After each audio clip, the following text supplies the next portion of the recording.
We're in this series, He's Broken Because We're Broken. This week we're going to look at the last few hours of Jesus.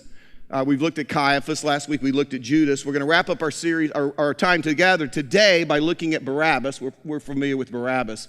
But before we get to Barabbas, we're going to look at several other characters that I would say played a key role leading up to the crucifixion of Jesus. What's interesting, these guys, they thought they were big shots. They thought they were pulling all the strings and all, but at the end of the day, they were really nothing more than pieces of lint on the pages of history. God's like, just kind of blowing them wherever He wants them to be, wherever He needs them to be.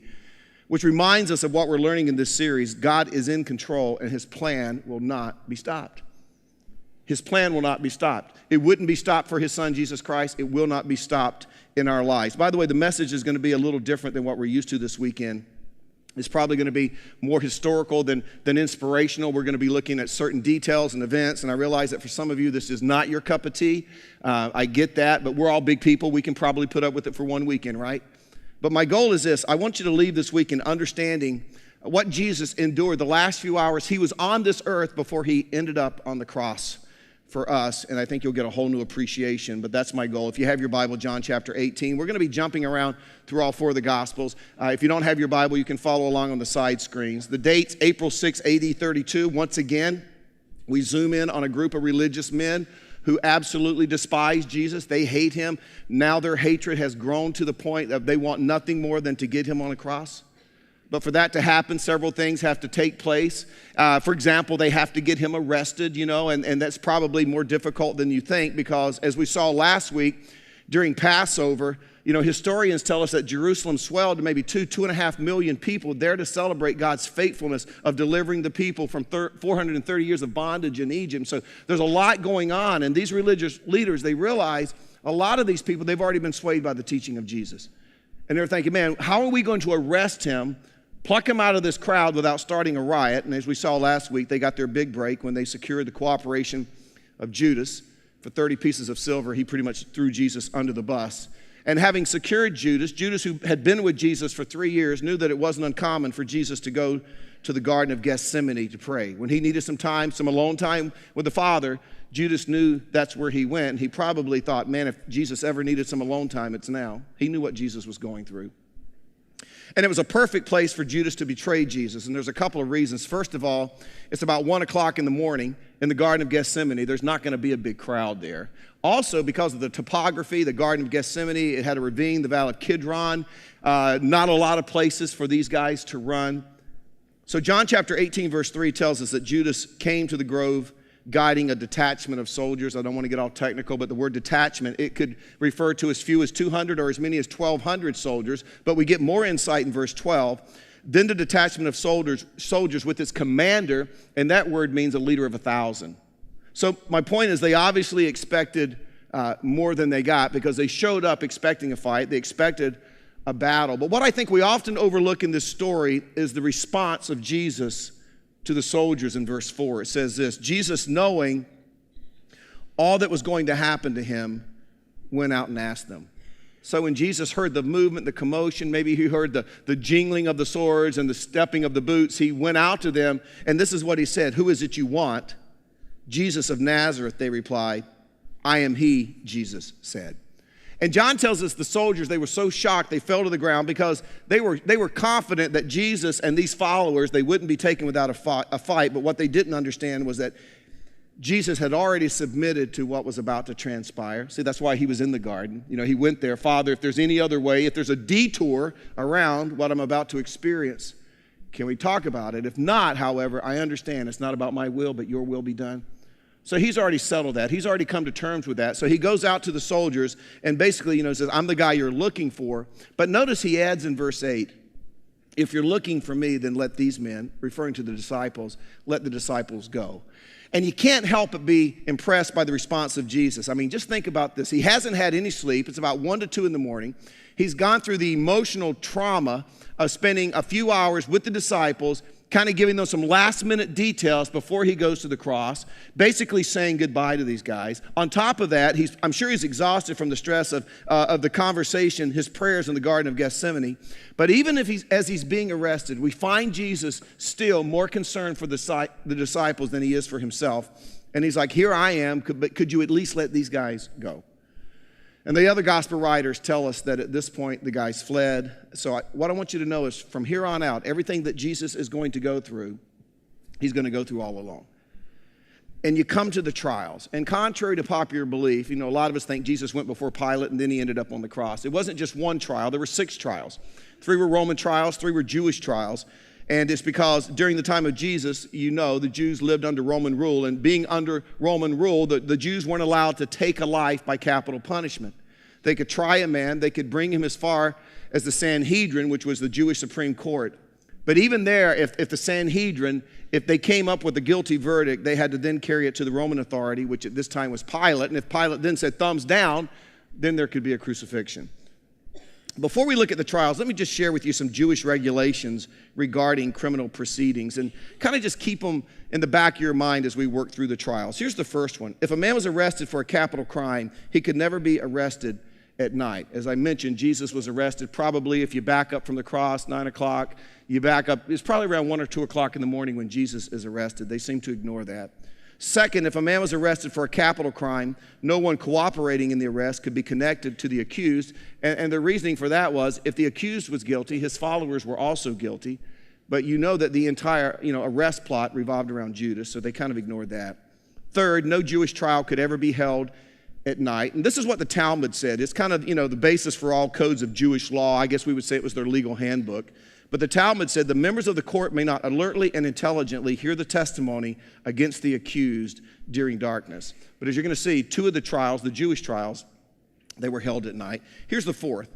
The members of the Jewish court, after hearing the testimony, could not immediately vote on the verdict. They were to go home and think about the verdict for at least a day. This is what the Talmud says. Eat light food, drink light wine, sleep well, and once again return and hear the testimony against the accused. Then and only then shall you vote. They don't do that. And then the other thing is the vote for guilty or not guilty, it had to be taken a certain way. The Sanhedrin or the Supreme Court, they would sit in a semicircle. It wasn't all in favor, say aye. They would put the newest guys, the least experienced on the outside edges, and toward the inside would be the guys who had the most experience, the most clout. And they made the guys on the outside vote first and worked their way in to make sure they couldn't be swayed or influenced by those who had more power, more clout. So it was a very specific way. They didn't do that. A lot of what we're going to see in the next few minutes pretty much is just a sham. But you pick up the first trial in John chapter 18, verse 13. It's probably about 2 o'clock in the morning. And it says this, they brought him first to Annas, who was the father-in-law of Caiaphas, the high priest that year. So remember a couple of weeks ago, we looked at Caiaphas. We learned that he was the high priest. So why would they even take him to Annas? He's not even the high priest. Well, maybe you remember, maybe from Sunday school, or maybe you've heard a message the time that Jesus cleansed the temple and he just went in and, he just kind of wreaked havoc on the place. And I remember the picture I used to see hanging in my little Baptist church Sunday school room of Jesus, you remember, with the cord up in the air, or maybe turning the tables and money flying everywhere. But the man who was in charge of the temple was Annas. He was the high priest at the time. And basically, he was a crook. He was like a mob boss. And there were several ways that he was ripping off the Jewish people. One was when someone came to the temple to pay their temple tax, they had to exchange their currency for the temple currency, and the exchange rate was atrocious. So he was ripping people off that way. And then if you came to the temple to make a sacrifice during Passover, you're probably not going to drag an animal 30, 40, 50 miles. So if you wanted to buy an animal at the temple, the prices were outrageous. And he's making all this money. In fact, it became known as Annas Bazaar. All the money was winding up in his pocket. A lot of historians believe that at this time in history, he was maybe the wealthiest guy in the province. Well, he eventually passed the mantle of high priest down to his son-in-law, Caiaphas. But Annas never forgot the time that Jesus came into the temple, busted that place up, he lost all that cash. And he's just been waiting patiently to get even. Now he has his chance. So picture Jesus. He's standing in this residence of Annas, 2 o'clock in the morning, and it says in verse 19, the high priest questioned Jesus about the disciples and his teaching. By the way, Annas wanted all of the disciples not only arrested, he wanted them killed because he felt that, hey, they've already been influenced by the teaching of Jesus. So even if we get rid of Jesus, his big fear was, rightfully so, they were going to carry on his teaching. They were going to keep the dream alive, right? So he wants them dead. So he asked Jesus about it. But Jesus, he just doesn't give his friends up. He just remains silent. But when it comes to his teaching, Jesus responds in verse 20. I have spoken openly to the world. I always taught in the synagogues or at the temple where all the Jews come together. I said nothing in secret. Why question me? Ask those who heard me Surely they know what I said. You see, Jesus knew the law, and he knew that Annas was out of order by even questioning him. So, in fact, Josephus, the Jewish historian, says, under the rules of trial procedure, Jesus knew that it was against the law to solicit the testimony of any except witnesses. So Jesus, like, why are you asking me? Why don't you talk to the people that heard me speak? Nothing was in private or secret. Talk to them. They're the witnesses. So Annas, he's kind of sitting there with his face hanging out. He's left speechless, like, I don't know what to do with him now. So they send him off to Caiaphas for the second trial. Mark chapter 14, verse 55, you pick up the story. It says the chief priests and the whole Sanhedrin were looking for evidence against Jesus so they could put him to death, but they did not find any. Now, this is an interesting phrase. Many testified falsely against him. In other words, they were lying, but their statements did not agree. So Caiaphas is like, great, the guys that are lying can't agree on their lies, right? I got a problem. I got to get Jesus to Pilate. I can't get anybody who can agree on the same story. So he just kind of goes right, and he asks Jesus directly. Again, it's illegal. Verse 61, are you the Christ, the Son of the Blessed One? I am, said Jesus.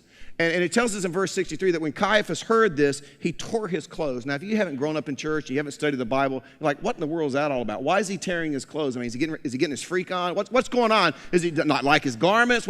And it was because the Talmud stated that when a high priest heard something that he considered to be blasphemy, he was to publicly disagree by tearing his garments. And so he does that. But then after tearing his clothes, Caiaphas, he asks in verse 63, why do we need any more witnesses? Which, when you think about it, it's a nice out. I mean, who needs witnesses? Especially, obviously, he doesn't have any, right? So who needs witnesses? Verse 64. You've heard the blasphemy. What do you think? Well, they all condemned him as worthy of death. Then some began to spit at him. They blindfolded him. They struck him with their fist and said, prophesy. So picture this. They put a blindfold on Jesus and they're like, hey, if you're a prophet, bam, who hit you? Who was that? Which one of us? So this is going on. And then it says the guards took him and they beat him. So understand, Jesus is alone by the time the first two trials end. He's bleeding, he's bruised. There's still no verdict. There can't be an official verdict until Jesus has an official audience before the Sanhedrin. So they head there for the third trial to make it official. Now, Luke helps us here. Luke chapter 22, verse 66. Luke tells us that it was daytime for the third trial. It's probably about 6 o'clock in the morning. That was the earliest that the Sanhedrin was allowed to meet. Now, don't forget, the Sanhedrin, it's the Supreme Court of the Jews. What they decided became law. It's not open for debate. You can't appeal to a higher court. There is no higher court. So when Jesus goes before the Sanhedrin, the Supreme Court, if they say he's guilty, it's done. It's curtains. It's over with. They can then take him to Pilate, and Pilate can put him on a cross. So it says in Luke 22, verse 66, at daybreak, the council of the elders of the people, both the chief priests and the teachers of the law, met together, and Jesus was led before them. Verse 70, they all asked, are you the Son of God? He replied, you are right in saying I am. Then they said, why do we need any more testimony? We have heard it from his own lips. And the best I can tell, this was the shortest of the trials. But at this point in their mind, Jesus is definitely guilty of blasphemy. But they know that's not going to hold up in the Roman court. The Romans could care less about someone who blasphemed a God that they don't believe in anyway, right? So these guys, they put their heads together and they decided, we're going to switch the charge from blasphemy to treason. We're going to tell Pilate that Jesus is trying to set up a kingdom. He's trying to overthrow Rome. And Luke 23, verse 1 tells us the whole assembly rose and led him off to Pilate. That's the end of our third trial.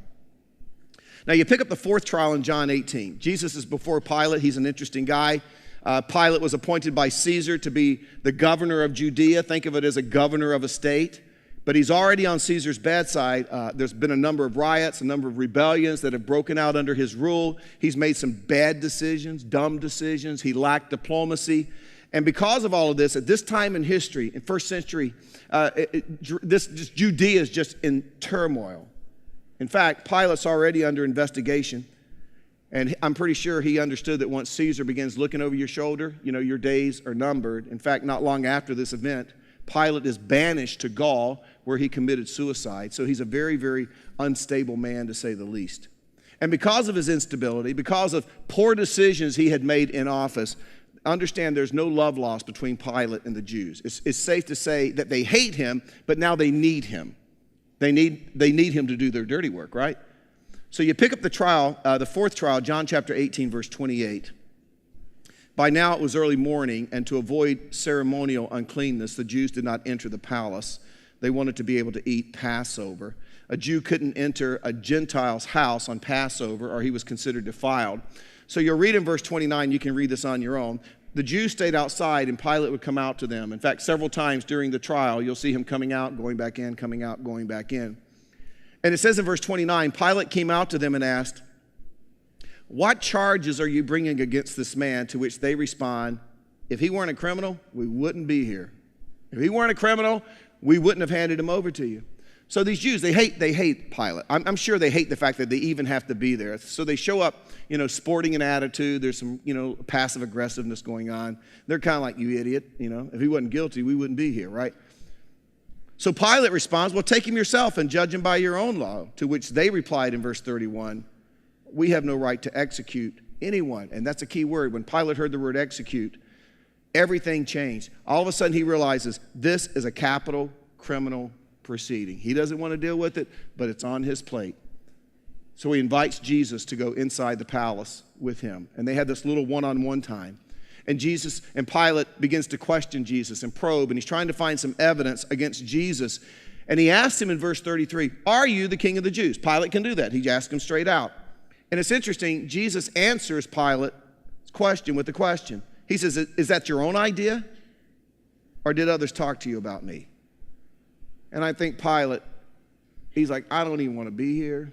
I'm not going to play games with you." Verse 35, "What is it you have done?" He just wants to know, is this guy really in the process of trying to overthrow the Roman government? Is this guy really guilty of treason? Verse 36, Jesus said, "My kingdom is not of this world. If it were, my servants would fight to prevent my arrest by the Jews."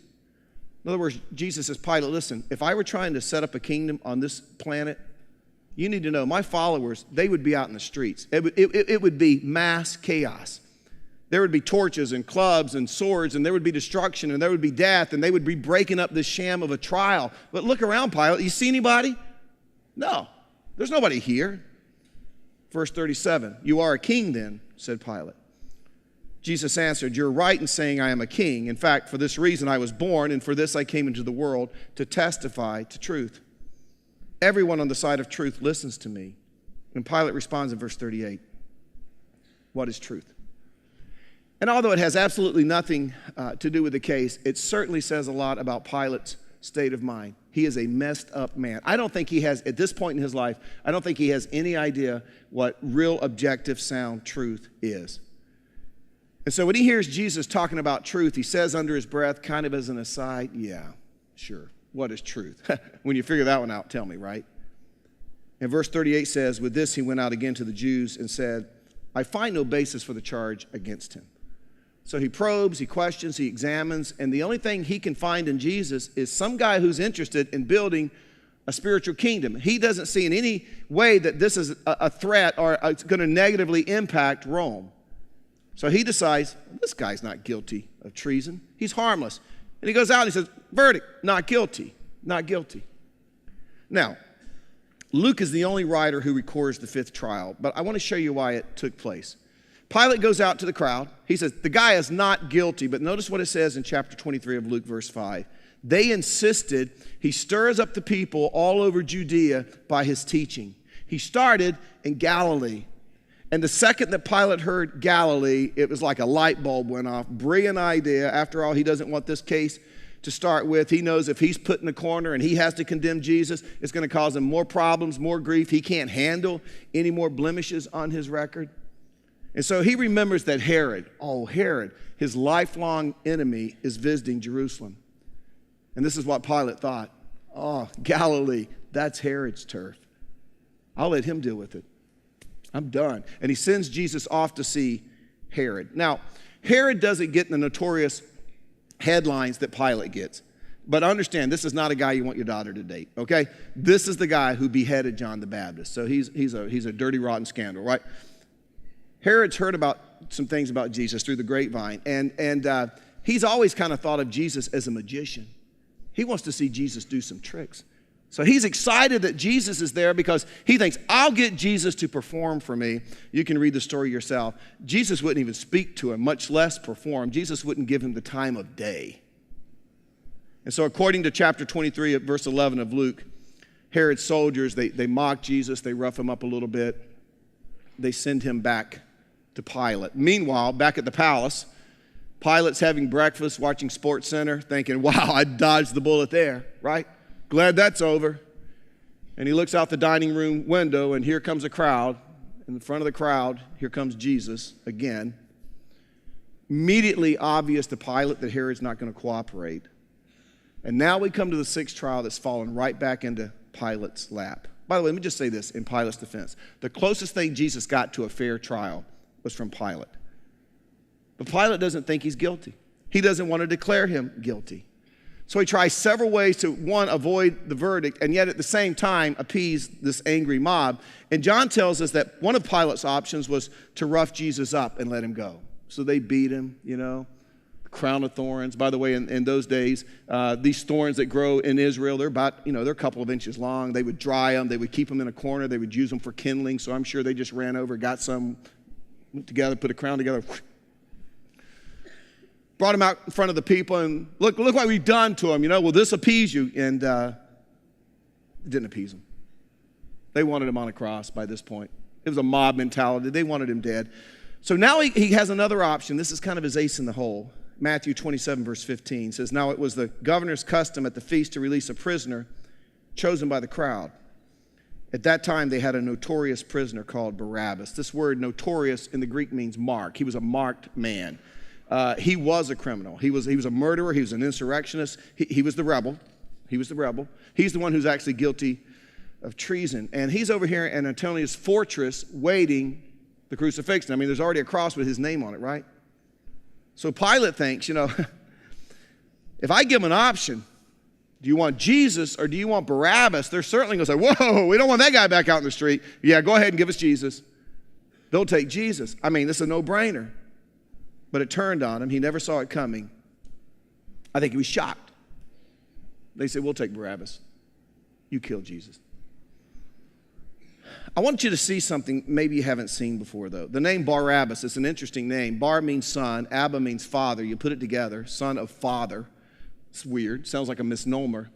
But in those days, famous rabbis were frequently referred to as the fathers in the community where they served. In other words, son of father. It's possible. It's just possible that Barabbas was a rabbi's son. He's gone bad. He's a bad preacher's kid, right? And now he's over in Antonius' fortress, and he's waiting his death. Now, I want to kind of give you a picture here. In fact, I got a little map here. You can put that up. The crowd, see the royal palace, the praetorium, it was this elevated slab of concrete. This is where the crowd is, okay? And then you can see Antonia Fortress up in the right-hand corner. There's no more than 1,500 feet separating those two. So, it's a far enough gap that Barabbas probably can't hear what Pilate is saying, but he can certainly hear when the crowd responds, right? What did he hear that day? We're going to do a little play acting here, okay? I'm going to be Pilate. You're going to be an angry mob, okay? So I'm going to read Pilate's part, and when I point at you, you read the next word, okay? Let's just get a feel for what was going on here. Matthew 27, verse 21. Which of the two do you want me to release to you? Asked the governor. Yeah, that didn't work for me. That didn't work for me. How many of you grew up Methodist? Yeah, see, go ahead and put your hand down. Methodists, they're the nicest Christians, okay?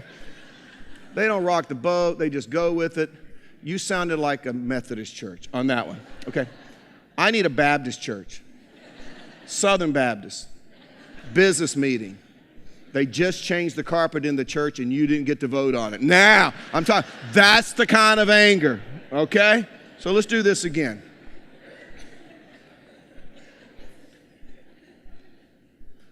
So you Catholics, they could rebuild the building before you went back. So you don't even know what happened. This is a whole new place. Yeah, honey, they built it 6 years ago. Oh, okay. I know 60% of you are Catholic. Welcome to the Hope family. But anyway, we're having a great time, aren't we? Matthew 27, verse 21. Which of the two do you want me to release to you? Asked the governor. Now see, that's good. What shall I do with Jesus who is called Christ? They all answered, Now, I did that for a reason. I have a feeling that Barabbas maybe woke up that morning to the sound of a crowd shouting, Barabbas, crucify him, right? Now back over at the Praetorium, at the palace, Pilate realizes this die is cast, It's inevitable. Verse 26, he released Barabbas to them, but he had Jesus flogged and handed him over to be crucified. But before I let you go, I want you just to think about Barabbas for a second. Can you just imagine that morning for him? You go to bed the night before, it's your last day. Maybe he slept, maybe he didn't sleep, maybe he tossed and turned all night, maybe early in the morning he finally drifted off just out of exhaustion. And he wakes up to a crowd screaming in the distance, Barabbas, crucify him. And then he hears the footsteps of the soldiers coming down the hallway, the keys jingling, a key going into the lock, turn of a lock, the squeak of a cell door as it's open, and maybe a soldier grabbing him and shaking him and saying, Barabbas, get up. But not saying, Barabbas, it's time, but Barabbas, get up. Let's go. You're free. What? Free? How am I free? Somebody else is going to be using your cross today. Who? You probably haven't heard of him. Maybe you have. Jesus of Nazareth. And this is only speculation. I can't find any record of it. I have a feeling that Barabbas attended a crucifixion maybe later that day. And maybe out of everyone who was there that day, like no one else, Barabbas identified with what was happening. I mean, think about this. Think about this. Here is Jesus dying on his cross in his place. And now we sit here 2,000 years ago, and we've heard the story so much it doesn't even faze us, but think about this. We read this and we think, that's like winning the lottery. I mean, that is one lucky guy. But this is what I want you to understand. No luckier than we are. Because just like Barabbas on a cross, we deserved, because of our sin, because of our brokenness, Jesus was broken. And he died. So through his death, we could be redeemed and purchased back and restored into a relationship with God. Now, this is what I want to leave you with. I think one of the biggest shames in life would be to be a religious person. To try to do good things, give some money away occasionally, maybe even look at your Bible, pray when you need to, show up to church, and never realize that God gave his most priceless possession, his beloved Son, to die on a cross, to shed his blood, to pay the penalty for our sin so that we could be forgiven and restored back into a relationship with God. Not just so that we can go to heaven when we die. That's a nice perk. But so today, through the power of God working in my life as his follower, I can become the person he created me to be. Some of you could tell that story. Some of you have some checkered past. And if I gave you the opportunity, you would stand up here and say, let me tell you how God changed my life now, today. I want you to think about that. And if you've never come to that time where it says, God so loved, put your name there. God so loved Mike. He so loved Laura. He so loved John, Billy, Sally. Put your name. He gave his most priceless possession because in his perfection and holiness, we were separated by sin. But he loved us so much and he so desperately wanted to be in a relationship with us. He said, Jesus, will you go? And he said, I'll go. I'll go. And if you have never made the decision to accept that free gift, don't let another Easter season go by and come out the other side just as lost and just as separated from God. But see, he's a gentleman. God is a gentleman. He's not going to track you down. He's not going to make you, but he holds out the invitation. And if you accept it, he will invade your life and he will rock your world. Let's pray together. Trials of Jesus are history. And maybe your eyes have been opened to something you weren't aware of before, but more than that, I hope you came away with or come away with a renewed, profound appreciation for what Jesus actually did for you. Because just like Barabbas, he took your place. He took your place. Father, I pray for those right now, this moment, who have never come into a personal relationship. They're good people.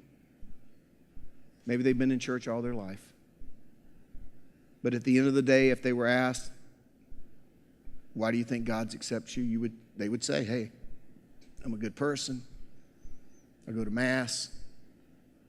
I gave up something for Lent. I went on a mission trip. I read the Bible. But they would miss it all because they missed the relationship with you made possible through the sacrifice of your Son.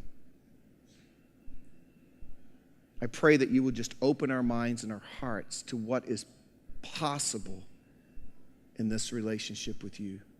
A forgiveness of sin. How many of us, Father, our mental health would change emotionally, immediately, if we just knew that we could be forgiven? And not only forgiveness, a peace that comes with knowing that our relationship with you is so good, and that you're a God who sticks closer than any friend or brother, and you'll never desert us and you'll never forsake us. And not only that, you've already forgiven us for every sin we ever will commit. And not only that, you will empower us to be the people you created us to be. Doesn't mean life's going to be perfect. Doesn't mean it's going to be easy. But it means that even when we're going through those tough, dark times, there's this sense of confidence that I must be right where God wants me, because I'm totally surrendered to him, as we saw last week, submitted to his plan.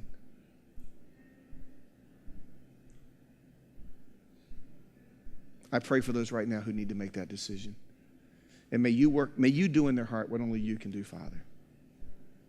And we'll just give you the glory and the credit ahead of time for the change that's taking place. And for those of us who have been in the family for so long, and maybe we've gotten a little cold and calloused, maybe we have a tendency to forget the price that was paid so that we can be in this relationship with you, so that we get to experience heaven with you.